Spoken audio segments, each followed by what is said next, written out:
اللهم صل على سيدنا محمد وعلى آل سيدنا محمد وعلى أصحاب سيدنا محمد.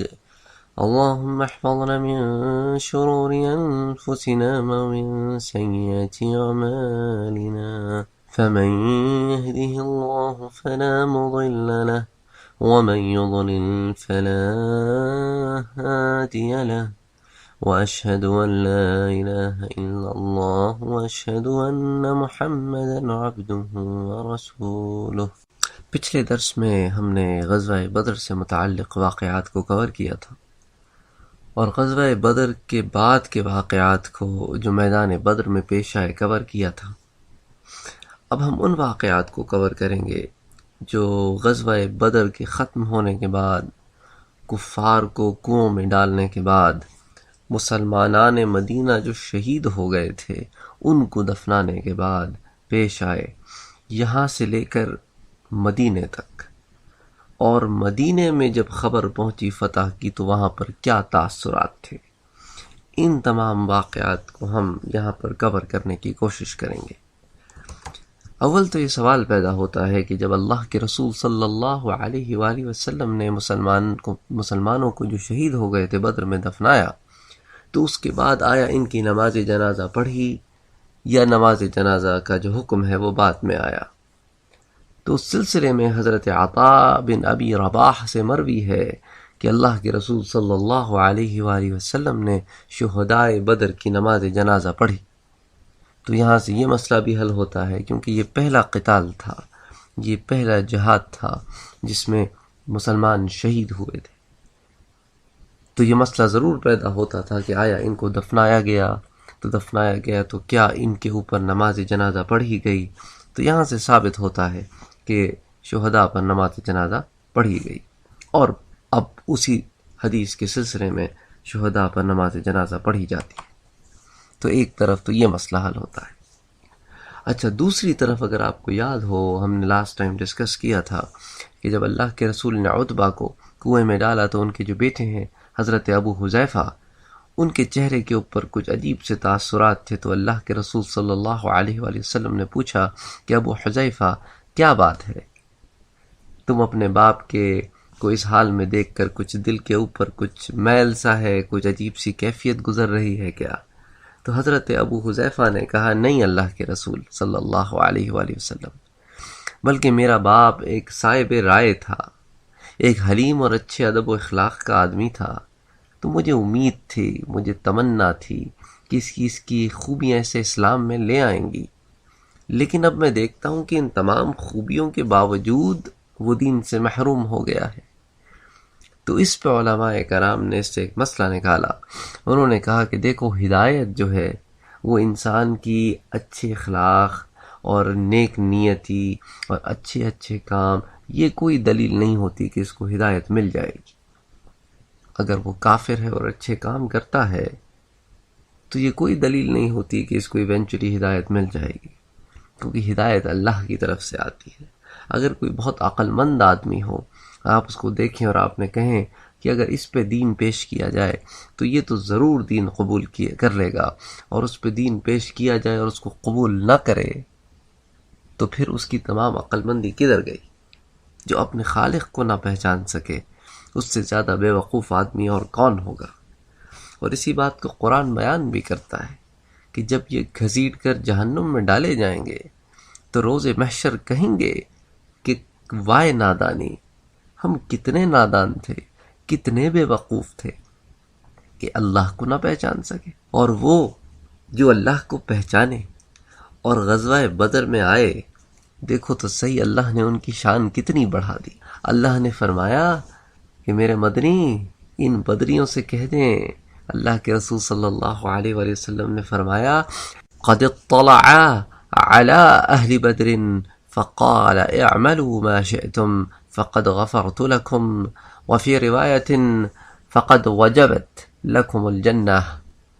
قد اطلع، اللہ اصحاب بدر کو باخبر کرتے ہوئے فرماتا ہے قد اطلع على اہل بدر، اللہ ان سے فرماتا ہے فقال، اعملوا ما شئتم، جو چاہو عمل کرتے پھرو، فقد غفرت لکم، معاف کر دیے گئے ہو۔ اور ایک اور روایت میں فقد وجبت لکم الجنہ، اللہ نے تمہارے لیے جنت کو واجب کر دیا ہے۔ اب اس کا یہ مطلب ہرگز نہیں ہے کہ جو چاہے گناہ کرتے پھرو، جیسے چاہے مرضی زندگی گزارو جنت میں جاؤ گے، نہ، اول تو یہ کہ ہم گناہ کرنے نہیں دیں گے۔ اب جب یہ مقام دیا ہے اللہ نے تو پھر گناہ کیسے کروا لے، اور اگر گناہ کر بیٹھو تو ہم توبہ کی توفیق دے دیں گے۔ اور یہی وجہ تھی کہ حضرت عبداللہ ابن عباس رضی اللہ تعالی عنہ فرماتے ہیں، جس کو امام بخاری نے نقل کیا ہے، لا يستوي القاعدون من المؤمنین عن بدر والخارجون الى بدر، بدر سے رہ جانے والے یعنی بدر میں نہ جانے والے اور بدر میں جانے والے مسلمانوں کے درمیان برابری نہیں ہے، بدر میں جانے والے افضل ہیں۔ اور اس کو اللہ کے رسول صلی اللہ علیہ وآلہ وسلم کی دیگر احادیث سے بھی علماء نے ثابت کیا ہے کہ جب حضرت جبریل علیہ السلام اللہ کے رسول کے پاس حاضر ہوئے اور کہا کہ آپ اہل بدر کو اپنے درمیان کیسے باتے ہیں، اللہ کے رسول صلی اللہ علیہ وآلہ وسلم نے فرمایا ہم ان کو اپنے درمیان سب سے بہتر پاتے ہیں۔ تو حضرت جبریل نے کہا آسمانوں میں بھی یہی فیصلہ ہے کہ جو فرشتے بدر میں اترے وہ افضل ہیں ان فرشتوں سے جو بدر میں نہیں اترے۔ سبحان اللہ۔ اسی طرح امام احمد فرماتے ہیں کہ ان سے سلیمان بن داؤد، ابو بکر بن عیاش اور اعمش نے ابی سفیان اور جابر کے حوالے سے بیان کیا کہ اللہ کے رسول صلی اللہ علیہ وآلہ وسلم نے فرمایا جو شخص بحیثیت مومن غزوہ بدر اور صلح حدیبیہ میں شریک ہوا وہ ہرگز دوزخ میں نہیں جائے گا۔ البزار اپنی مسند میں کہتے ہیں کہ ان سے محمد بن مرزوق، ابو حذیفہ اور اکرمہ نے یحییٰ بن ابی کثیر، ابی سلمہ اور ابو ہریرہ کے حوالے سے روایت کی، جس میں اللہ کے رسول صلی اللہ علیہ وآلہ وسلم نے ارشاد فرمایا مجھے امید ہے کہ جس مسلمان نے غزوہ بدر میں شرکت کی وہ انشاءاللہ دوزخ میں نہیں جائے گا۔ سو ان احادیث کی روشنی میں وہ جو بات پہلے بیان ہو چکی ہے کہ بدر کے لوگوں سے کہہ دیں کہ اب جو مرضی چاہے کرتے پھرو، ہم نے تمہیں معاف کر دیا، اب جب معاف کر دیا تو یعنی جنت کا فیصلہ کر دیا۔ اب جو مرضی چاہے کرتے پھرو کا مقصد یہ ہے کہ اول تو گناہ کرنے نہیں دیں گے، اور کر لو تو پھر توبہ کا موقع دے دیں گے، یا شرعی سزا دنیا میں ہی دے دیں گے کہ آخرت میں تم پر سے وہ گناہ دھل جائے۔ اور اب ہم تھوڑے سے ان واقعات کی طرف آئیں گے، ان صحابہ کے واقعات کی طرف جن سے بدر کے بعد کچھ ایسی چیزیں ہو گئیں جو شرعی حد کی وجہ بن گئیں، تو اللہ کے رسول صلی اللہ علیہ وآلہ وسلم کے زمانے میں بھی اور آپ کے زمانے کے بعد بھی ان پہ شرعی حد جاری کی گئی۔ اور اسی سلسلے میں حضرت قدامہ اور حضرت عمر کا واقعہ علماء نقل کرتے ہیں۔ اچھا، حضرت قدامہ اور حضرت عمر آپس میں رشتہ دار بھی تھے، اس طرح کہ حضرت قدامہ کی جو بہن ہے وہ حضرت عمر کی بیوی تھی، اور حضرت عمر کی جو بہن ہے وہ قدامہ کی بیوی تھی، تو یہ آپس میں سالے اور بہنوئی تھے ایک دوسرے کے۔ اچھا، حضرت عمر کی یہی بیوی ہیں جن سے حضرت حفصہ رضی اللہ تعالی عنہ ام المومنین۔ اچھا، اور انہی سے ان کے بھائی حضرت عبداللہ ابن عمر بھی ہیں۔ تو حضرت قدامہ جو ہے وہ ان دونوں کے ماموں ہیں، حضرت حفصہ اور حضرت عبداللہ ابن عمر۔ تو خیر بہرحال حضرت قدامہ بحرین کے گورنر تھے، تو وہاں سے جارود سعد ابن عبد القیس حضرت عمر کے پاس آئے۔ حضرت عمر مدینے میں تھے اور آپ سے آ کے شکایت کی کہ قدامہ نے شراب پی ہے اور نشے میں مدہوش ہے۔ حضرت عمر نے کہا کہ اللہ کے بندے، میں سمجھتا ہوں کہ اللہ نے اس بارے میں جو سزا مقرر فرمائی ہے مجھ پر حق ہے کہ میں اس کو جاری کروں، لیکن مجھے اور گواہ چاہیے۔ تو جاورد نے کہا کہ بھئی اس پہ تو حضرت ابو ہریرہ بھی شاہد ہیں، انہوں نے بھی اس کو نشے کی حالت میں دیکھا ہے۔ تو حضرت عمر نے حضرت ابو ہریرہ کو بلا لیا کہ ابو ہریرہ اب تم کیا کہتے ہو؟ حضرت ابو ہریرہ نے کہا کہ میں نے ان کو پیتے ہوئے تو نہیں دیکھا، لیکن یوں معلوم ہوتا ضرور تھا کہ یہ نشے میں ہے، اور جب انہوں نے الٹی کی تو وہ نشے کی الٹی تھی۔ اس کے بعد قدامہ کو بلایا، حضرت عمر نے قدامہ کو بلایا، تو اس وقت جارود نے کہا کہ ان پہ آپ حد جاری کریں، تو حضرت عمر ناراض ہو گئے۔ حضرت عمر نے کہا اللہ کے بندے، یہاں پہ جج ہوں میں، تم جو ہے اپنا شکایت لے آئے ہو، اب مجھے تحقیق کرنے دو۔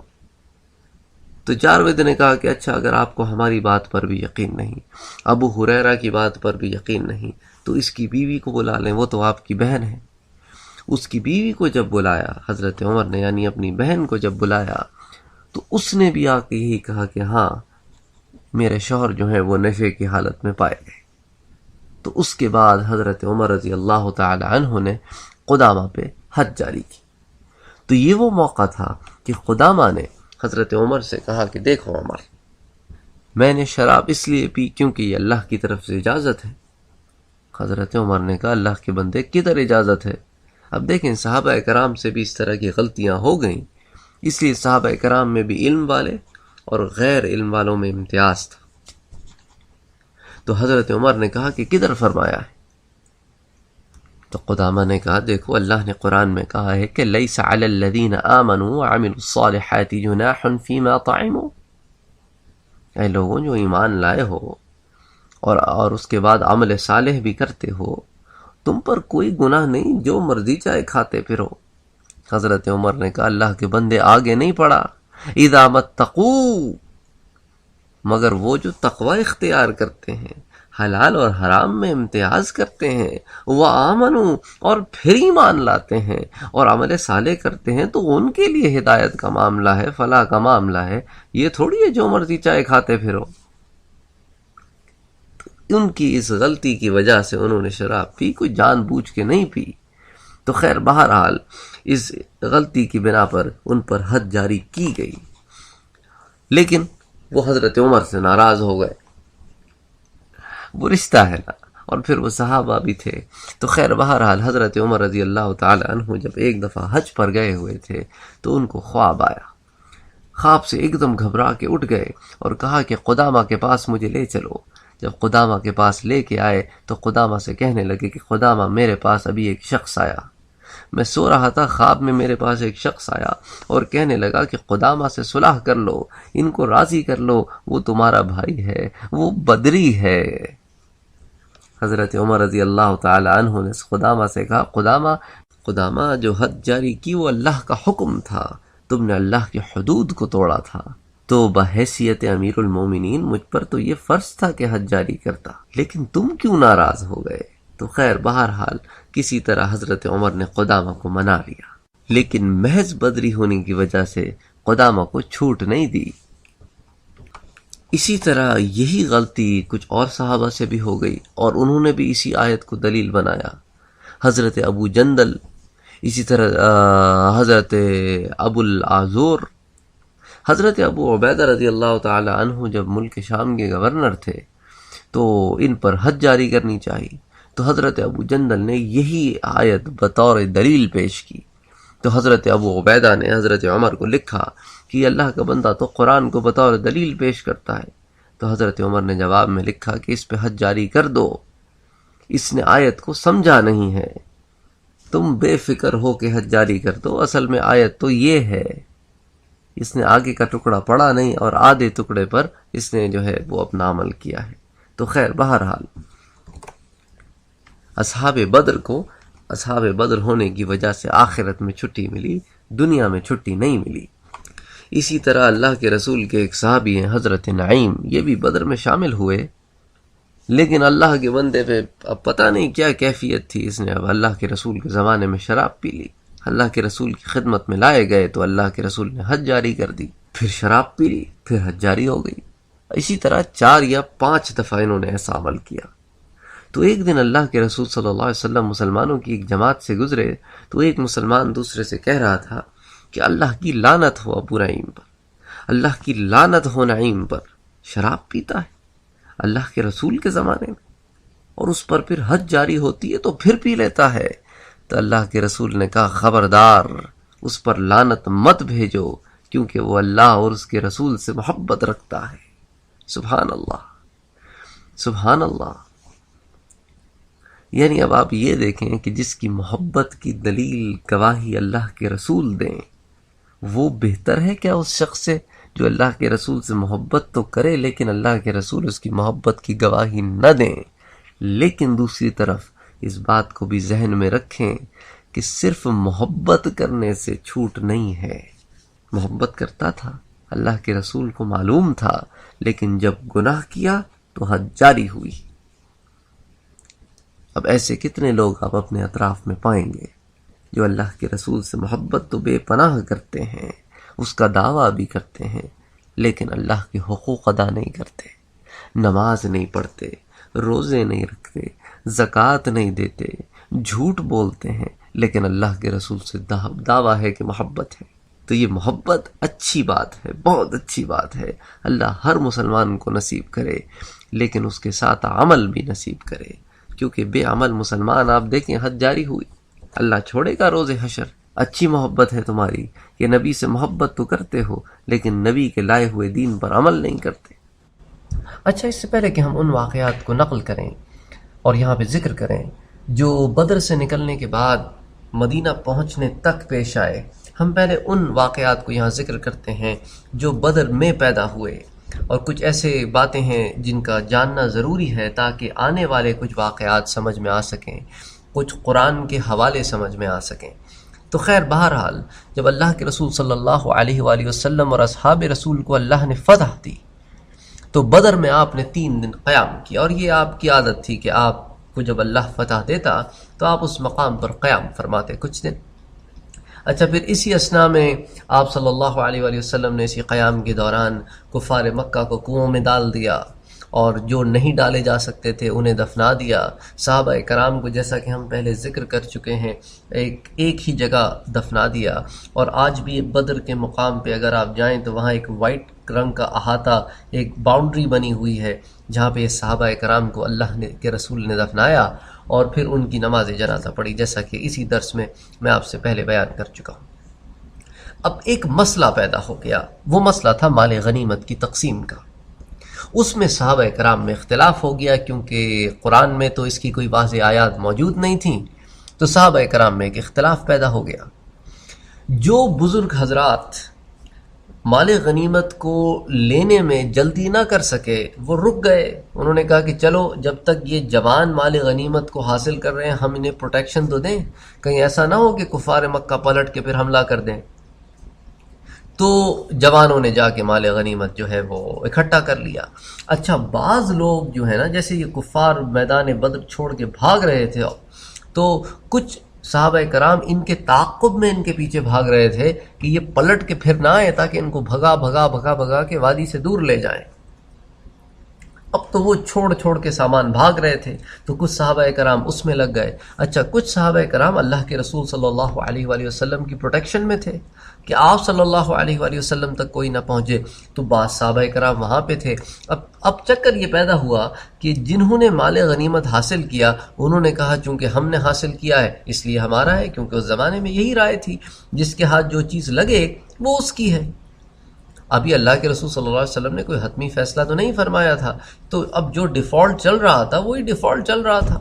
اچھا، جو لوگ کھڑے ان کو پروٹیکشن دے رہے تھے، ان کو بیکنگ دے رہے تھے، انہوں نے کہا بھئی ہم کھڑے تھے تاکہ تمہارے ساتھ اچھائی ہو جائے، کوئی تم پہ تو حملہ نہ کرے، ہم تم کو پروٹیکشن دے رہے تھے، تو اس پہ تو ہمارا حصہ بھی نکلتا ہے. اچھا، جو کفار کو بھگا کے لے گئے انہوں نے کہا کفار کو ہم بھگا کے نہ لے جاتے تو وہ پلٹ کے تم پہ حملہ نہ کرتے، تو اس میں ہمارا بھی حصہ ہے.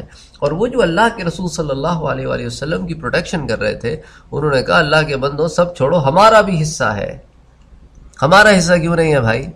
ہم تو سب سے زیادہ امپورٹنٹ اور قیمتی چیز جو تھی وہ تو اللہ کے رسول صلی اللہ علیہ وآلہ وسلم، ہم تو ان کی پروٹیکشن میں لگے ہوئے تھے. اب جب یہ معاملات صحابہ کرام کے درمیان پیدا ہوئے تو یہ وہ مقام تھا جہاں اللہ تعالیٰ نے سورہ انفال کی پہلی آیت نازل فرمائی. اعوذ باللہ من الشیطان الرجیم، بسم اللہ الرحمن الرحیم. یسألونک عن الانفال، اے مدنی پاک آپ صلی اللہ علیہ وآلہ وسلم سے یہ مال غنیمت کے بارے میں دریافت کرتے ہیں کہ آپ فیصلہ فرمائیے یہ مال غنیمت کس کا ہے۔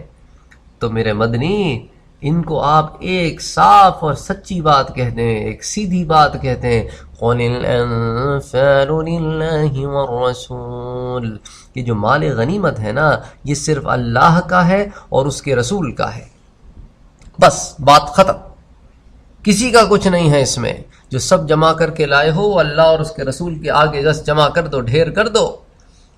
ارے عجیب ہو تم لوگ، تم مال غنیمت میں جھگڑ رہے ہو، ابھی تو دین اسلام میں تمہاری تربیت ہو رہی ہے، تم نے ابھی آگے کیا کیا کرنا ہے، اور ایک مال غنیمت میں الجھ رہے ہو۔ اللہ اکبر۔ اب اللہ نے بھی تو اپنے رسول کے اصحاب کی تربیت کرنی تھی نا، تو آگے کہہ دیا مسلمانوں تمہارے لیے بہتر پتہ ہے کیا ہے، یہ مال وال تو آتی جاتی چیز ہے، اچھی چیز کیا ہوگی، فاتقوا اللہ، تم اللہ سے تقوی اختیار کیے رکھو، پرہیزگاری اختیار کیے رکھو، حق کو حق سمجھو، باطل کو باطل سمجھو، حلال کو حلال سمجھو، حرام کو حرام جانو، اور جو اللہ تعالیٰ کے احکامات ہیں ان پہ عمل کرتے رہو۔ اور کیا کرو، وَأَصْلِحُوا ذَاتَ بَيْنِكُمْ، اور اپنے آپس کے معاملات کو درست رکھو، کیونکہ تم ایک جماعت ہو، کبھی مال تمہارے درمیان آنے نہ پائے، کبھی تم مال کی وجہ سے ایک دوسرے سے نہ جھگڑ پڑنا، تم سے ایک دوسرے سے جھگڑا کرنے کی اگر کبھی کوئی صورت پیدا ہو تو وہ صرف یہ ہونی چاہیے کہ ایک جماعت حق پر اور اللہ کے راستے پر ہو، اور اس اللہ کے راستے پر چل کر اس کا نفاذ چاہتی ہو، اور دوسری جماعت اللہ کے راستے سے پھر رہی ہو، تو پھر ایک صورت پیدا ہوتی ہے کہ تم دوسرے کو سمجھاؤ، ورنہ اگر حالات معمول پر ہیں تو دین بساط ہے، بجائے اس کے کہ مال بساط ہو تمہارے آپس میں جھگڑوں کی۔ تو جب تک تم ایک دین پر ہو تم آپس میں شیر و شکر کی طرح رہو۔ وَأَصْلِحُوا ذَاتَ بَيْنِكُمْ، اور تم پر لازم ہے وَأَطِيعُوا اللَّهَ وَرَسُولَهُ، کہ تم اطاعت کرو اللہ کی اور اللہ کے رسول کی، ان کنتم مؤمنین، اگر تم ایمان والے ہو۔ اور آف کورس یہ تو ایمان والے ہی تھے، لیکن یہاں پہ جب سوال اللہ تعالیٰ قرآن میں کرتا ہے نا ان کنتم مؤمنین، تو کہنے کا مقصد یہ نہیں ہوتا اگر تم ایمان والے ہو، اللہ ان کے ایمان پہ ڈاؤٹ فل نہیں ہے، نہ اللہ ان سے یہ پوچھ رہا ہے کہ اچھا ایمان لانے کے بعد ایسے کر رہے ہو تم، بلکہ کہنے کا مقصد یہ ہے کہ اندر سے انسان کو جھنجھوڑے کہ اللہ کے بندو تم تو ایمان پر ہو، تمہاری ساخت تو ایمان ہونی چاہیے، یہ ورلڈلی افیئرز نہیں ہونے چاہیے۔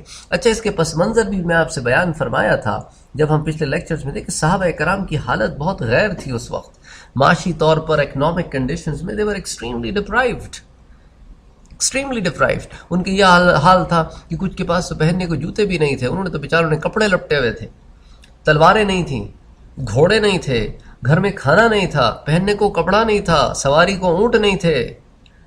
ان حالات میں جب وہ مدینے سے نکلے ہیں تو اقتصادیات میں تو ان کو ایک چمک نظر آئی، انہوں نے کہا اتنا مال، اللہ کا کرم، اللہ کا احسان، یہ تو ہمارا ہے۔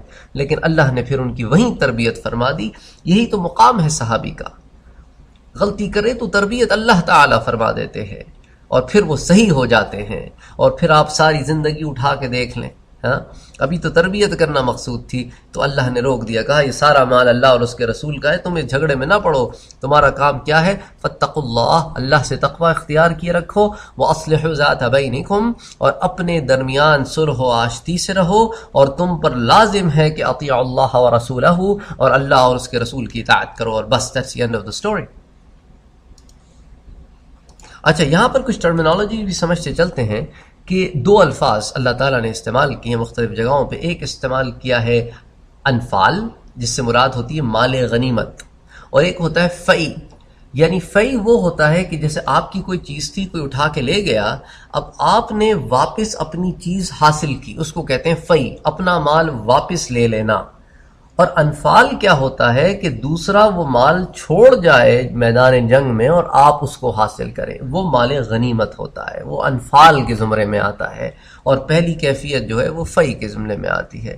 اچھا اب اس کے ساتھ ساتھ ہم کچھ اور باتیں بھی انڈرسٹینڈ کرنے کی کوشش کرتے ہیں کہ بعد میں جب صحابہ کرام کہ آپس کے معاملات بالکل ٹھیک ہو گئے، اور وہ اس بات کو سمجھ گئے کہ ہماری جو بیسز ہیں وہ صرف تقوی ہیں اور اللہ اور اس کے رسول کی اطاعت ہے، تو پھر اللہ کے رسول صلی اللہ علیہ وسلم نے چند روز کے بعد 3 دن تو یہاں رکے رہے، پھر راستے کا ٹریول بھی تو تھا نا، بدر سے لے کے مدینہ کوئی قریب ہی تھوڑی تھے، کوئی 80 میل کا فاصلہ تھا، which used to take some time back in those days.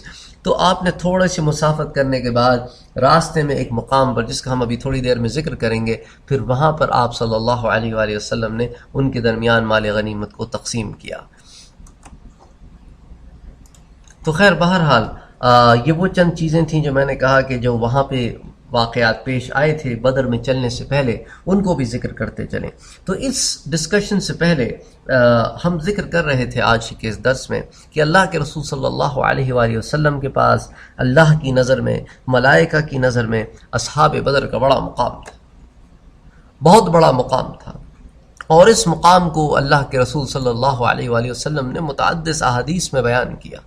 مثال کے طور پہ طبرانی میں حضرت ابو رافع ابن خدیج کی روایت ہے کہ حضرت صلی اللہ علیہ وآلہ وسلم نے فرمایا، بدر کے دن فرمایا تھا کہ قسم ہے اس ذات کی جس کے قبضے میں میری جان ہے، اگر کوئی بچہ دینداری کے ماحول میں آنکھ کھولے اور 40 سال تک اللہ کی اطاعت کرے اور ہر قسم کے گناہوں سے بچتا رہے یہاں تک کہ پستی کی عمر کو پہنچ جائے، یعنی کہ بوڑھا ہو جائے، یا اسی طرح عبادت کرتا ہوا مر جائے، تب بھی اے اہل بدر وہ تم میں سے کسی کے آج کے رات کے مرتبے کو نہیں پہنچ سکتا۔ سبحان اللہ، 40 سال کی عبادت، بلاغت میں اللہ کی مکمل اطاعت، ہر گناہ سے بچ کر رہنا، کوئی تو بڑی امپاسبل سی بات ہے نا۔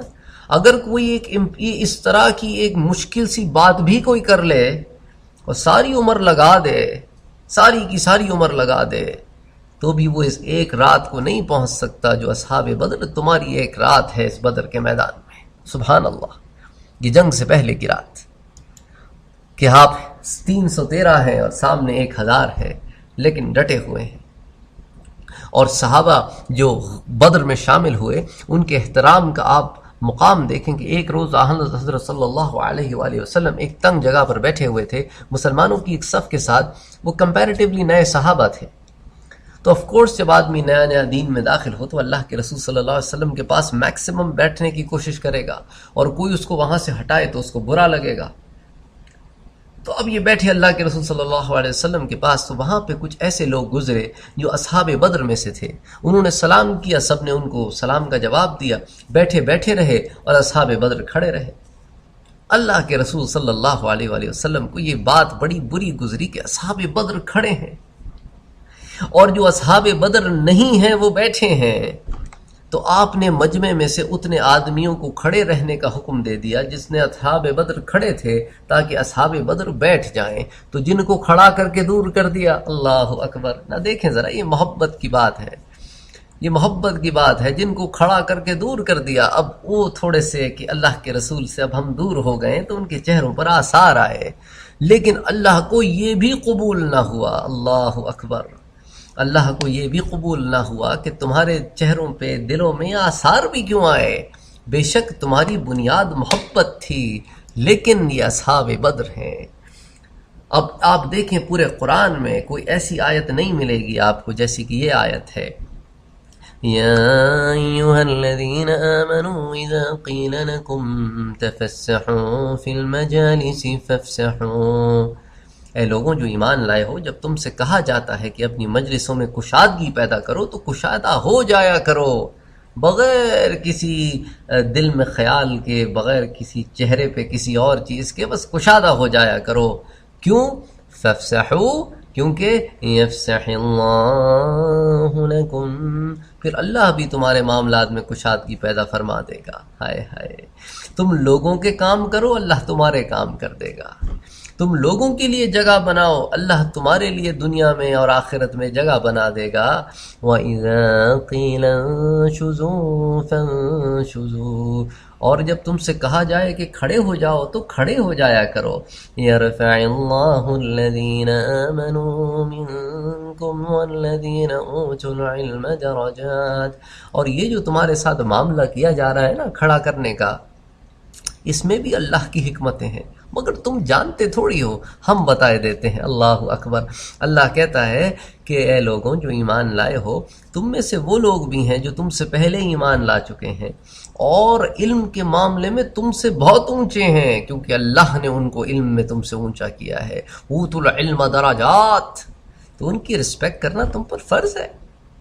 واللہ بما تعملون خبیر، اللہ ان تمام کاموں سے واقف ہے، سب تمام کاموں سے واقف ہے، چاہے وہ کتنی گہرائی میں ہو، اللہ خوب جانتا ہے۔ جو تم کرتے ہو تمہارے ہر کام سے واقف ہے۔ تو ایک واحد آیت ہے، اس کو حضرت عبداللہ ابن عباس بھی بیان کرتے ہیں اور حضرت عبداللہ ابن مسعود بھی بیان کرتے ہیں کہ پورے قرآن میں ایک واحد آیت ہے جو ایک عالم کے لیے اتری ہے کہ عالم کے علم کی وجہ سے اس کی عزت ہوتی ہے، عالم کے علم کی وجہ سے اس کی عزت ہوتی ہے۔ اب یہ فرق بھی ذرا سمجھ لیں، کسی دنیا والے سے پوچھیں گے کہ عالم کس کو کہتے ہیں، وہ کہے گا کہ یار جو قرآن کی تفسیر کرتا ہو، جو احادیث کی تفسیر کرتا ہو، جو حدیثیں یاد رکھتا ہو، جو فقہ کا ماہر ہو، یہ اہل دنیا کہتے ہیں، رائٹ؟ اور اہل حال کیا کہتے ہیں؟ اللہ اکبر۔ صوفیاء سے پوچھے تو وہ کہتے ہیں کہ یار یہ تو علم ہے لیکن عمل چاہیے۔ عالم تو وہ ہے جس کا علم اس کو عامل بنا دے، نالج کے ساتھ ایکشنز بھی ہوں۔ اگر صرف نالج ہے اور ایکشن کوئی نہیں تو وہ عالم نہیں ہے۔ وہ نالجبل پرسن ہوگا، اس کو آپ فقیہ کہہ لیں، اس کو آپ مفتی کہہ لیں، اس کو آپ مفسر کہہ لیں، اس کو آپ حافظ کہہ لیں، اس کو آپ محدث کہہ لیں، لیکن عالم تو وہی ہوگا کہ جو علم حاصل کرے اس پہ عمل کرے۔ اور ضرورت بھی اسی بات کی ہے، اگر آپ دیکھیں تو ضرورت بھی اسی بات کی ہے۔ علم کے تو پہاڑ کتنے بھرے پڑے ہیں لیکن باعمل مسلمان آج نہیں ملتا۔ اگر مل جائے تو مسلمان سے اچھا بھلا کوئی ہو سکتا ہے۔ تو خیر، بہرحال اللہ کے رسول صلی اللہ علیہ وآلہ وسلم کی نظر میں اصحاب بدر کا یہ مقام تھا، اور کیوں نہ ہو یار، یہ تو صحابہ کرام تھے۔ اب آپ دیکھیں نا، ایک شاعر نے کیا خوب شعر فرمایا، قطرائے آب وضوء قمبرے، قطرائے آب وضوء قمبرے، خو تھراس خون ناب قیصرے۔ کہتا ہے کہ حضرت علی کا ایک غلام تھا قمبر، کہتا ہے قمبر کے وضو کے پانی کا قطرہ، کیونکہ وہ ایمان لایا ہوا تھا، قیصر کے خون سے زیادہ عزت والا ہے، اس کے وضو کے پانی کا قطرہ اس کے خون کی عزت سے زیادہ پیارا ہے، کیونکہ وہی حالت ایمان میں تھا۔ تو خیر، بہرحال یہ تو شاعروں کی باتیں ہیں، لیکن حضرت عمر فاروق رضی اللہ تعالی عنہ بھی جب اپنے پاس صحابہ کرام کو بٹھاتے نا تو علماء کو آگے بٹھاتے، خواب عمر میں کتنے چھوٹے ہوں۔ اس لیے جب حضرت عبداللہ ابن عباس بیٹھتے تو ان کو اپنی مجلس میں آگے بٹھاتے۔ صحابہ کہتے کہ یہ تو بدری بھی نہیں یہ تو بدری بھی نہیں، پھر بھی بدر والوں کے ساتھ بٹھاتے ہیں آپ ہیں؟ تو حضرت عمر کہتے اس کے علم سے تو تم بھی واقف ہو، اس کے علم کے تو تم بھی قائل ہو، یہ تو عالم ہے۔ تو صحابہ کہتے بات تو ٹھیک ہے۔ تو اللہ کے رسول صلی اللہ علیہ وآلہ وسلم اور اصحابہ کرام، ان کے ان واقعات کے بعد ہم اب سیرت کے دوسرے پہلوؤں کی طرف چلتے ہیں جو بدر سے ڈائریکٹلی ریلیٹڈ تو نہیں ہے لیکن عالم کی علم سے ریلیٹڈ ہیں، تاکہ وہ ایک باب بھی سیرت کا ہمارے سامنے آیا ہے تو اس پہ تھوڑی سی بات ہو جائے، اس کے بعد ہم واپس سیرت کی طرف آئیں گے۔ اللہ کے رسول صلی اللہ علیہ وآلہ وسلم نے فرمایا کہ جو شخص علم حاصل کر رہا ہو تاکہ وہ اس علم سے اسلام کو زندہ کرے، اور اسی حال میں اس کو موت آ جائے کہ وہ علم حاصل کر رہا ہو اسلام کو زندہ رکھنے کے لیے، تو اس کے درمیان اور انبیاء کے درمیان ایک درجے کا فرق ہوگا، یعنی کہ یہ نبی ہے وہ نبی نہیں ہے۔ لیکن اب اس بات کو سمجھیں، اسلام کو زندہ کر رہا ہو یعنی اس سے مراد ہوتی ہے علم کو عمل کا جامہ پہنا رہا ہو، جو علم حاصل کر رہا ہو ساتھ عمل بھی کر رہا ہو۔ جب سورہ فاتحہ یاد کر رہا ہو الحمدللہ رب العالمین، تو اس کے جسم کا ہر عضو اللہ کی حمد بیان کر رہا ہو، اس کا دل اس گہرائی میں ڈوب گیا ہو کہ سب تعریفیں بے شک میرے پاک پروردگار کے لیے ہیں اور صرف وہی تعریف کے لائق ہے، اور جب کہے الرحمن الرحیم تو واقعی اپنے رب کو رحمان اور رحیم مانے۔ مالک یوم الدین، اپنے رب کو مانے کہ مالک ہے روز جزا کا، جو اللہ کو روز جزا کا مالک مان لے اور ہر نماز میں مانے۔ آپ کا کیا خیال ہے سلام پھیرنے کے بعد گناہ کرے گا؟ اس کو یہ خیال نہیں گزرے گا کہ میں نے اس کو جواب دینا ہے جس کو ابھی تو مالک کہہ کے آیا ہوں اور روز حشر جواب دینا ہے، ہیں؟ اس مالک کو کیا منہ دکھاؤں گا، ابھی گناہ کر رہا ہوں۔ یہی فرق ہے کہ اسلام کو زندہ نہیں کرتے ہم بڑے بڑے پروگرامز کرتے ہیں، بڑے بڑے تبصرے ہوتے ہیں، بڑے بڑے آپ سمجھ لیں انالیسس ہوتے ہیں کہ کیا وجہ ہے کیا وجہ ہے۔ ارے چھوٹی سی وجہ ہے، عمل نہیں ہے۔ بڑی بڑی باتیں کرنے سے عمل پیدا نہیں ہوتا، عمل کر کے دکھانا پڑتا ہے، ایکشن سے ایکٹیویٹیز سے دکھانا پڑتا ہے۔ بعمل عالم کہاں ملتے ہیں، بہت تھوڑے سے ہیں۔ اللہ ہدایت دے سب کو، ہم سب پہ اللہ رحم کرے۔ اسی طرح اللہ کے رسول صلی اللہ علیہ وآلہ وسلم نے ایک اور حدیث میں فرمایا کہ قیامت کے دن 3 گروہ شفاعت کریں گے، ایک تو انبیاء ہوں گے، پھر علماء ہوں گے اور پھر شہداء ہوں گے۔ اللہ اکبر، عالم کو شہید سے اوپر رکھا۔ تو علم کو زندہ کرنے کی کوشش کرنی ہے، اپنی ذات میں، اپنی بیوی میں، اگر بیوی ہے تو اپنے شوہر میں، اپنے بچوں میں۔ اللہ نے زوج بنایا ہے میاں بیوی کو، برابری کا رشتہ ہے۔ یہ تو جاہلانہ باتیں ہیں، پاؤں کی جوتی۔ کیوں بھائی؟ اللہ نے تو اس طرح کا کوئی فیصلہ نہیں فرمایا۔ تم اپنی طرف سے مسلمان بھی بنتے ہو اور پھر دین میں اس طرح کی بیہودہ باتیں بھی شامل کرتے ہو۔ خیر اب کیا کہیں۔ اسی طرح حضرت ابن عباس رضی اللہ تعالیٰ عنہ فرماتے ہیں کہ اللہ نے حضرت سلیمان کو اختیار دیا کہ چاہو تو علم لے لو، چاہو تو حکومت لے لو اور چاہو تو مال لے لو، کیا پسند کرتے ہو؟ حضرت سلیمان علیہ السلام نے علم کو پسند کیا تو اللہ نے اس کی برکت سے بادشاہی بھی دے دی اور مال بھی عطا کر دیا۔ اور اسی آیت کی تفسیر میں جو میں نے آپ کے سامنے ذکر کی، حضرت ابن عباس رضی اللہ تعالی عنہ بیان فرماتے ہیں، اس کو ابن ابی حاتم نے بھی ذکر کیا ہے، اس کو ابن منظر نے بھی ذکر کیا ہے، اس کو امام سعید بن منصور نے بھی ذکر کیا ہے، اس کو مستدرک میں حاکم نے بھی ذکر کیا ہے جلد نمبر 2 میں۔ تو بہرحال اس آیت کی تفسیر میں حضرت عبداللہ ابن عباس رضی اللہ تعالی عنہ فرماتے ہیں کہ تم میں سے جو ایمان لائے اور انہیں علم دیا گیا، اللہ ان کے درجات ان لوگوں پر بلند فرمائے گا جو ایمان لائے لیکن انہیں علم نہیں دیا گیا۔ اسی طرح ایک اور واقعہ اس ضمن میں اصحاب بدر کے حوالے سے سنتے ہیں۔ حضرت عمر ابن عبدالعزیز کا نام تو آپ نے سنا ہوگا، عمر ابن عبدالعزیز ابن مروان، جو مروان ابن الحکم کے آپ سمجھ لیں کہ پوتے ہوتے ہیں، اور ان کا ننیال حضرت عمر سے گزرتا ہے، لیکن چونکہ بنو امیہ کا ماحول حضرت علی کے کافی خلاف تھا، جب اس طرح کے ماحول میں آپ کی پرورش ہو تو کانوں میں پڑھتے پڑھتے جوانی کے زمانے میں ایسی باتیں انسان سے ہو جاتی ہیں۔ لیکن نیک آدمی وہی ہے جس کو پتہ چل جائے اس کی غلطی تو اپنی غلطی پہ رجوع کرے اور اصلاح کر لے، وہ نیک آدمی ہوتا ہے۔ اور حضرت عمر ابن عبدالعزیز تو عمر ثانی ہیں، سبحان اللہ، یعنی آپ دیکھیں تابعین کی صف اول کا آدمی ہے اور اللہ نے بڑا علم دیا۔ خیر بہرحال ان کی جوانی کا ایک واقعہ ہے کہ ان کے ایک شیخ ہوا کرتے تھے حضرت عبید اللہ ابن عبداللہ، ان کی مجلس میں اکثر جایا کرتے تھے، ان سے باتیں سنا کرتے تھے۔ لیکن ایک دفعہ حضرت عبید اللہ کو پتہ چلا کہ حضرت عمر ابن عبدالعزیز نے حضرت علی کی شان کے خلاف کچھ بات کر دی ہے، تو وہ بڑے ناراض ہوئے۔ لیکن انہوں نے اپنی ناراضگی کا اظہار اس طرح نہیں کیا حضرت عمر ابن عبدالعزیز سے کہ جا کے انہیں ڈانٹ دیں یا جا کے کچھ کہہ دیں، بلکہ ایک دن جب حضرت عمر بن عبدالعزیز تشریف لائے ان کی خدمت میں، ان کی مجلس میں، تو حضرت عبید اللہ کو انہوں نے سلام کیا۔ حضرت عبید اللہ نے سلام کا جواب دیا اور نماز پڑھنے کھڑے ہو گئے۔ اب عمر بن عبدالعزیز کہتے ہیں کہ یار یہ تو معمول نہیں ہے ہمارا، ہم تو بیٹھ کے پھر بات کرتے ہیں اور پھر گفتگو ہوتی ہے دین کی۔ پھر جب سلام پھیر کے فارغ ہوئے تو اب حضرت عمر بن عبدالعزیز تو قریب جا کے بیٹھے، لیکن اب کیا کہیں اپنے شیخ سے؟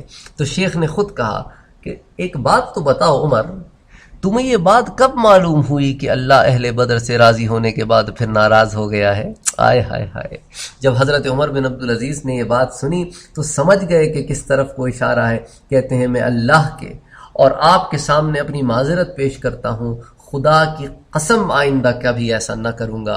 اور پھر اس دن کے بعد توبہ کر لی تو پھر اپنی ہر مجلس میں حضرت علی کا ذکر خیر کرتے اور تعریف کرتے۔ اللہ اکبر! یہ نیک لوگ ہوتے ہیں جنہیں اگر کوئی بتا دے کہ آپ کی یہ غلطی ہے تو بے بھر کے اور ناراض نہیں ہو جاتے، نفس پھولتا نہیں، بلکہ اللہ سے توبہ کرتے ہیں اور اپنی اصلاح کر لیتے ہیں۔ تو میرے پاک نبی صلی اللہ علیہ وآلہ وسلم بدر سے نکلے تو ایک مقام پر حضرت اسید ملے، اور حضرت اسید نے کہا اللہ کا شکر ہے یا رسول اللہ کہ اللہ نے آپ کو کامیابی دی، آپ کی آنکھوں کو ٹھنڈا کیا۔ خدا کی قسم اگر مجھے معلوم ہوتا کہ یہ ٹکراؤ ہو جائے گا تو میں بھی نکلتا، میں تو سمجھا تھا کہ قافلے کے تعاقب میں گئے ہیں، اس لیے میں نہ نکلا۔ اللہ کے رسول صلی اللہ علیہ وآلہ وسلم نے فرمایا تم سچ کہتے ہو۔ اللہ اکبر! یعنی ایک ہوتا ہے نا کہ انسان عذر کہے، اور اللہ اپنے رسول کو چونکہ علم دیتے ہیں یا وحی بھیج دیتے ہیں یا القاء کر دیتے ہیں، جو صورت بھی ہو رسول کہہ دیتا ہے کہ نہیں ہمیں قبول نہیں، یہ جھوٹ بولتا ہے۔ جیسا کہ قیصر نے جب اللہ کے رسول صلی اللہ علیہ وآلہ وسلم نے خط بھیجا تو اس نے اسلام تو قبول نہیں کیا، لیکن جو خط لے کے گئے تھے حضرت دحیہ کلبی، ان سے کہا کہ اپنے رسول سے جا کے کہنا کہ میں ایمان لے آیا ہوں۔ جب وہ ایمان کی خبر اللہ کے رسول تک پہنچی، حضرت دحیہ لے کر آئے تو اللہ کے رسول نے کہا کہ اس نے جھوٹ بولا ہے، وہ ایمان نہیں لایا۔ تو خیر اللہ کے رسول صلی اللہ علیہ وسلم گواہی دی کہ ہاں یہ سچ کہتا ہے، اور اللہ کے رسول کا تو ہم پہلے پڑھ ہی چکے ہیں کہ ما ینطق عن الہویٰ، اپنی مرضی سے تو کچھ نہیں کہتا، جو کہتا ہے اللہ کی مرضی سے کہتا ہے۔ پھر اللہ کے رسول صلی اللہ علیہ وسلم چلے تو مقام صفرا میں پہنچے۔ مقام صفرا میں پہنچے تو مقام صفرا میں آپ نے حکم دیا کہ وہ جو ہم قیدی ساتھ لے کے آئے ہیں نا، ان میں سے ایک قیدی ہے نضر ابن حارث، اس کو قتل کر دیا جائے۔ اور پھر مقام صفرا سے نکل کے جب مقام عرق ضبیہ میں پہنچے تو وہاں پہ حکم دیا کہ عقبۃ ابن ابی معیط کی بھی گردن مار دی جائے۔ اب اس بات پر ہم بحث ابھی کریں گے تھوڑی دیر میں کہ آیا ان دونوں قیدیوں کو قتل کرنے کا کیوں حکم دیا گیا۔ نضر ابن حارث کو تو حضرت علی نے کام تمام کیا، اور عقبہ ابن ابی معیط کا کام حضرت عاصم بن ثابت رضی اللہ تعالی عنہ نے کیا۔ اگر آپ کو یاد ہو مکے کی زندگی میں ان دونوں کے کیا کیا کارنامے تھے۔ نضر ابن حارث تو آپ کو یاد ہو کہ اس کو تو کفار مکہ نے تیار کیا تھا کہ دیکھو نضر تم ساری دنیا گھومے ہو، تمہیں تو بڑے رستم کے اور اس کے قصے یاد ہیں، تو جب اللہ کے رسول قرآن پڑھا کرے نا مکے میں کعبۃ اللہ میں بیٹھ کر، تو ہم تمہاری بھی مجلس لگا دیتے ہیں، تم بیٹھ کے رستم کے قصے سنایا کرو، قیصر و کسریٰ کے قصے سنایا کرو، تو اس سے یہ ہوگا کہ لوگ ادھر آئیں گے، پھر ہم ناچنے والی عورتیں بھی تمہیں پرووائڈ کریں گے، وہ لے کے لوگوں کو آئے گی، تمہاری مجلس میں بیٹھے گی، اللہ کے رسول کے پاس پھر کون جائے گا؟ تو یہ بدبخت اس طرح کی مجلس منعقد کر کے بیٹھتا۔ پھر یہی وہ بدبخت تھا جو آیا تھا مدینے اور یہاں سے سوال لے کے گیا تھا، جن کے پھر جواب اللہ نے سورہ کہف میں اتارے تھے۔ پھر اس نے اور کیا کیا کچھ نہیں کیا، جب کبھی قرآن اترتا تو کہتا ارے یار چھوڑو، یہ تو پرانے قصے کہانیاں ہیں، ان کو کیا سنتے بیٹھتے ہو، جس کو ہم نے پہلے ذکر کیا، آپ پچھلے حلقوں میں جا کے سن سکتے ہیں، میرا خیال ہے حلقہ 30 31 32 اس طرح کے ضمن میں کوئی حلقہ تھا پچھلا، اس کے اندر جس میں ہم نے ایٹراسٹیز آف کفار ذکر کیے تھے، تو اس میں وہ آیتیں بھی آپ کو مل جائیں گی جو قرآن میں اتری ہیں اس بدبخت کے لیے۔ تو یہ اس کا عالم تھا، تو اور ایسا بڑا دشمن، تو پھر اللہ نے تو اس کا کام کرنا تھا کہ اس کو کیسے چھوڑ دیں ہاتھ آئے۔ تو خیر اللہ کے رسول صلی اللہ علیہ وسلم نے اس کے بارے میں یہ فیصلہ فرمایا۔ اور عقبۃ ابن ابی معیط جو تھا، یہ وہ بدبخت ہے کہ جس کے گھر ہم یہ بھی پہلے پڑھ چکے ہیں کہ اس کے گھر دعوت تھی، اللہ کے رسول صلی اللہ علیہ وسلم آئے، آپ نے کھانے سے انکار کیا، تو اس نے کہا کہ کیا وجہ ہے؟ آپ نے کہا کہ تم ایمان لے آؤ، میں کھانا کھا لوں گا۔ وہ ایمان لے آیا، اللہ کے رسول کھا لیا، اللہ کے رسول کھانا کھا کے چلے گئے۔ تو اس کا وہ ابو جہل جو تھا اس کا دوست، وہ تو بڑا ایک دم وہ تو پاگل ہو گیا۔ اس نے کہا یار اتنا بڑا سردار مسلمان ہو جائے گا، بڑی کوشش کی، یہ نہ مانا۔ اس نے کہا نہیں بس اب تو میں مسلمان ہو گیا ہوں۔ تو اس کا ایک دوست ہوتا تو ابی ابن خلف، یہ امیہ ابن خلف کا بھائی ہے۔ امیہ ابن خلف جو حضرت بلال کو تعذیب دیتا تھا، تکلیف دیتا تھا، اس کا بھائی ابی ابن خلف بڑا پکا گہرا دوست، ایک دوسرے کے بغیر یہ رہتے نہیں تھے، اے عالم تھا۔ اس نے کہا حرام ہے تجھ پر مجھے دیکھنا، مجھ سے ملنا، بس دیٹس اٹ۔ اس نے کہا کیا کر رہے ہو بھائی، ہماری تمہاری دوستی تو یار۔ اس نے کہا دیکھو پھر اگر دوستی چاہیے تو اللہ کے رسول کے دین سے باہر آنا ہوگا۔ اس نے کہا چلو ٹھیک ہے، تیرے لیے یہ صحیح، اور کسی کے لیے نہ صحیح، لیکن تیرے لیے آتا ہوں۔ تو اس کے بعد اس نے کہا اچھا یہ نہیں بلکہ کعبۃ اللہ میں جا کے اللہ کے رسول کی توہین کرنی ہے، اور وہ بھی ایسی کہ اللہ کے رسول کی طرف تھوکنا ہے تم نے حقارت سے۔ اس نے کہا چل یہ بھی کر لوں گا۔ تو وہ گیا اور کعبۃ اللہ میں اس نے بدبخت نے اللہ کے رسول کو ڈھونڈا اور جا کے آپ کے اوپر تھوکا۔ پھر یہی نہیں، ایک دن اللہ کے رسول صلی اللہ علیہ وسلم نماز پڑھ رہے تھے، تو جب لوگوں نے کہا کہ کون ہے جو اللہ کے رسول صلی اللہ علیہ وسلم کو حالت سجدہ میں تکلیف دے، تو اس نے کہا میں دوں گا۔ یہ بدبخت گیا وہاں، ایک اونٹ کٹا ہوا تھا، اس کی اوجھڑی لائی اور اللہ کے رسول صلی اللہ علیہ وسلم کی کمر مبارک پہ رکھ دی۔ اب اگر کسی کے پیٹھ پر یا کمر پر یا گردن کے اوپر اتنے بڑے اونٹ کی غلاظت پڑی ہو، وہ حالت سجدہ میں ہو، تو اس کی کیا حالت ہوگی؟ لیکن وہ نبی کا مقام تھا کہ سجدے میں ہے اور کہہ رہا ہے سبحان ربی الاعلیٰ، سبحان ربی الاعلیٰ، سبحان ربی الاعلیٰ، یہ میرے پاک پروردگار بے شک تو ہی اعلیٰ ہے۔ پھر ایک دفعہ اس نے آپ صلی اللہ علیہ وسلم پہ پیچھے سے حملہ کر کے گلا گھونٹ کے مارنے کی بھی کوشش کی، جس پہ حضرت ابو بکر صدیق رضی اللہ تعالیٰ عنہ نے اس کو دھکا دیا۔ یہ وہ آدمی ہے کہ جس نے کوشش کی کہ اللہ کے رسول صلی اللہ علیہ وآلہ وسلم کو نقصان پہنچانے میں کوئی کسر اٹھانا رکھے، تو جو حبیب کا دشمن ہو اللہ اسے چھوڑ دے گا۔ یہ تو بڑی آسانی سے لوگ کہہ دیتے نا یار قتل کا حکم دے دیا، ہاں؟ یہ نہیں دیکھتے کہ انہوں نے کیا کیا تھا، اور پھر یہ حکم تو اللہ نے دیا تھا اپنے رسول کو کہ یہ نہیں، ان کو معافی نہیں ہے، ان کو تو بس یہیں ختم کریں آپ، ان کو تو قیدی بھی نہیں بنانا۔ انہوں نے تو کیا کیا کچھ نہیں کیا آپ کے ساتھ میرا حبیب۔ اللہ اکبر۔ اس لیے جہاں تک نضر ابن حارث کا تعلق ہے تو اللہ نے پھر قرآن اتارا کہ مناع للخیر معتد نثیم، بھلائی سے روکنے والا، حد سے بڑھ جانے والا، گناہ گار، عتل سرکش، بعد ذلك زنیم، ان سب عیوب کے ساتھ ساتھ بد اصل بھی، ان كان ذا مال وبنین، اور یہ اس بات پر اکڑتا ہے کہ اس کو ہم نے مال دیا ہے اور اولاد دی ہیں۔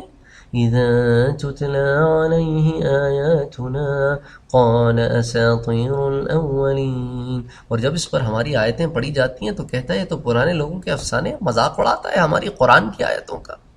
اے اللہ کے رسول اس سے کہہ دیں سنسمہ علی الخرطوم، ان قریب ہم اس کی ناک پر داغ لگائیں گے۔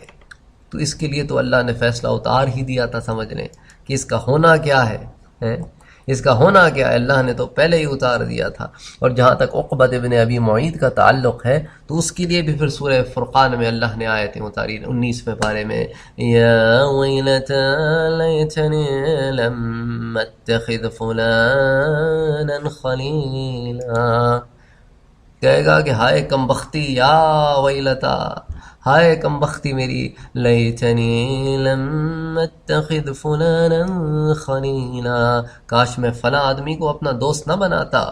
یعنی یا ویلتا کہنے والا یہ عقبۃ ابن ابی معیط ہے، اور جس کو یہ کہہ رہا ہے کہ لم اتخذ فلانا خلیلا، کاش میں نے فلاں آدمی کو دوست نہ بنایا ہوتا، تو یہ وہ جو دوست بنا تھا وہ ابی ابن خلف ہے، جو ابھی تو نہیں بلکہ احد میں مارا گیا۔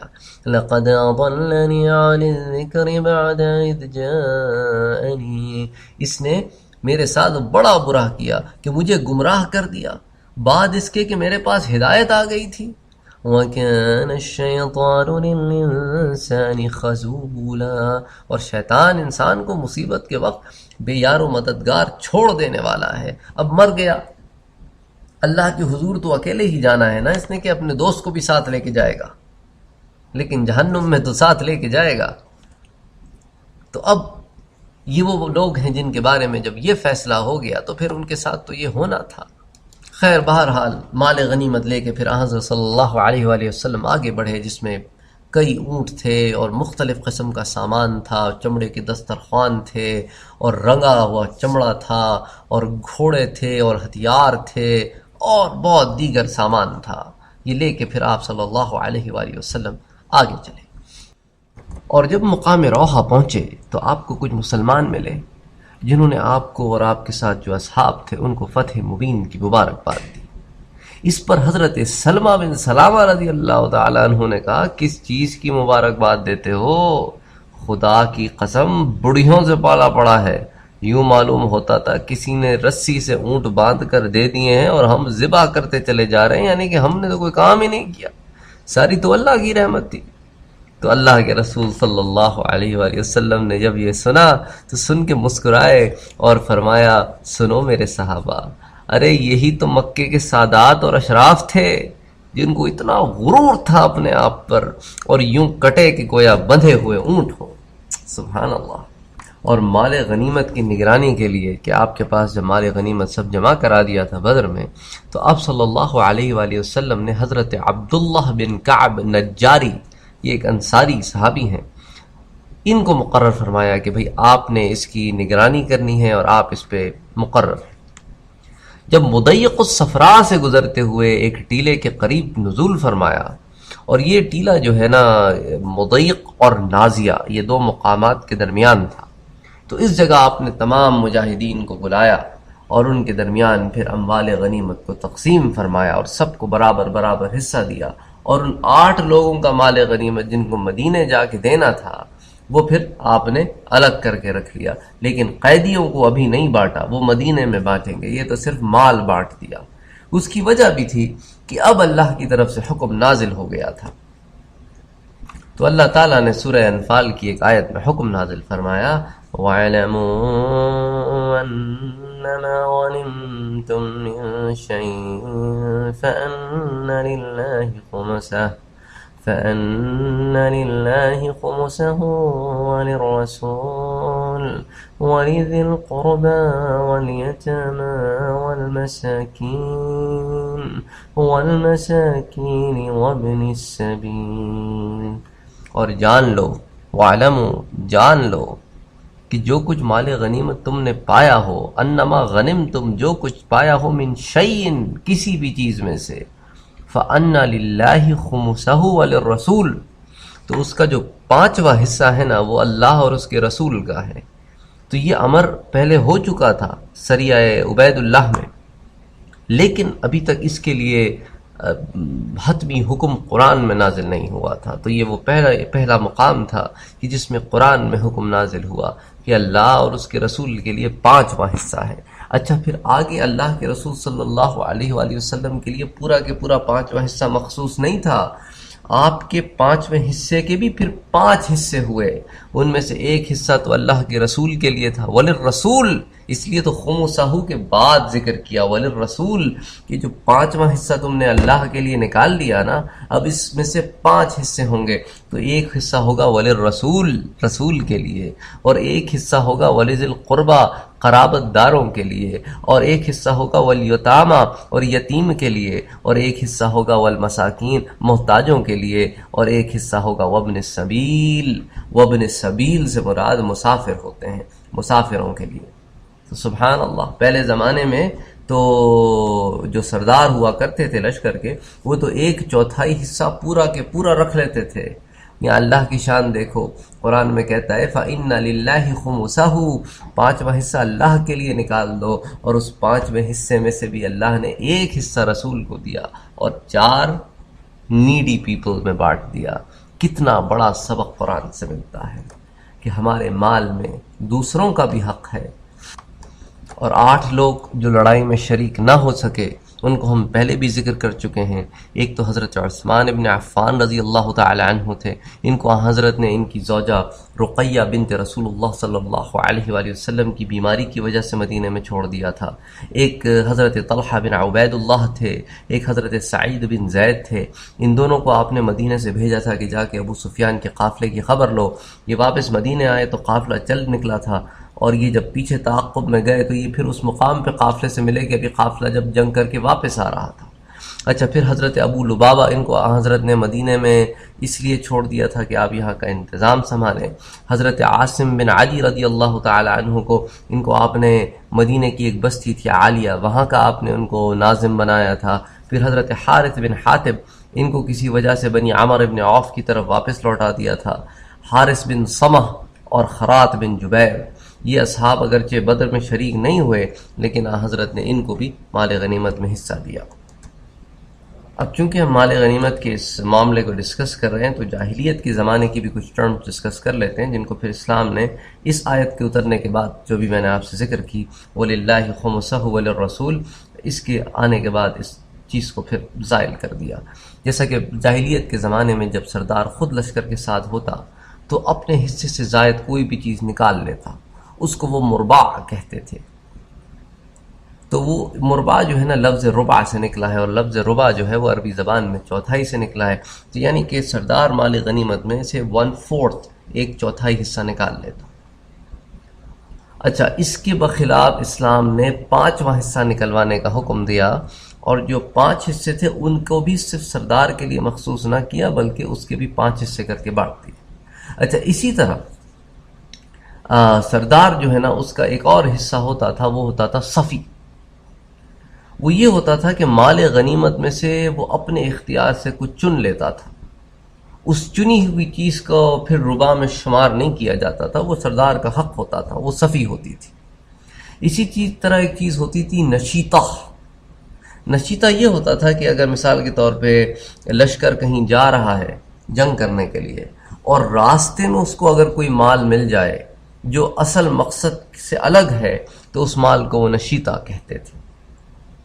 اسی طرح ایک اور ان کے پاس ٹرمینالوجی ہوتی تھی، جس کو کہتے تھے نقیعہ، یعنی جب لشکر جیت جاتا تھا تو سردار اس لشکر میں سے کوئی جانور یا اونٹ وغیرہ لے کر اس کو ذبح کرتا تھا، اور ذبح کر کے اس کو پھر دعوت کی جاتی تھی سب کی، تو اس کو وہ نقیعہ کہتے تھے، اور اس کا پھر مال غنیمت میں کوئی شمار نہیں تھا۔ تو اسلام کے آنے کے بعد یہ تمام چیزیں جو ہیں وہ بالکل وائڈ ہو گئی۔